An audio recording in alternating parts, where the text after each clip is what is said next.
In Markus 5 lees ons die wonderlike storie van 'n vrou wat siek was. Sy is al vir 12 jaar siek. Sy het al die dokters gaan sien, medisyne probeer, sy het alles gedoen en sy kan nie gesond word nie.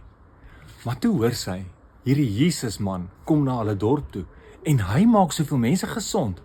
Sy het geweet, hierdie is my kans. En die dag toe sy gaan om hom te sien, is daar soveel mense om hom, almal stamp en stoot en draas en almal wil gesond word en met hom praat. En sy dink, hoe gaan ek by hom uitkom?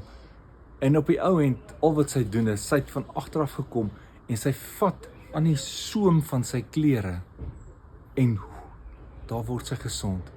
En Jesus stop onmiddellik. Hy vra vir sy disippels, wie het aan my geraak? Hulle is die mekaar. Hulle sê, Jesus, almal het aan U geraak. Almal stamp en stoot hier, ons moet deur die skare sukkel. Wat bedoel hy? En dan sê hy, nee, maar dat krag uit my gegaan. En dan het hy en hierdie vrou die mooiste gesprek, waar hy vir haar sê, dogter, jou geloof het jou gered. Jy is gesond gemaak. Ek weet dat Jesus mense gesond maak. Ons gaan kyk in die Bybel, dan is daar soveel stories. Jesus het blinde mense laat sien, hy het krepel mense laat loop, hy het melaatses gesond gemaak, hy het hierdie vrou gesond gemaak, hy het sommige uit die dood opgewek. Jesus wil ons altyd beter maak. Dit kan ons verseker sê, ons sien dit in die stories. Maar nou weet ek, dat soms is die vraag hoe Jesus ons gesond maak, is dalk 'n moeiliker vraag. Want partykeer is dit 'n wonderwerk wat gebeur as dit net so gebeur soos met die vrou.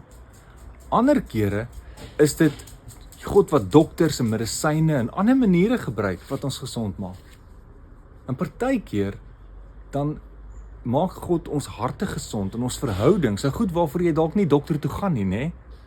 En dan partykeer, dan bid ons vir iemand, 'n ouma of 'n mamma of iemand is siek en hulle sterf en hulle liggaam is weg, maar hulle siele hou aan leef en gaan na God toe.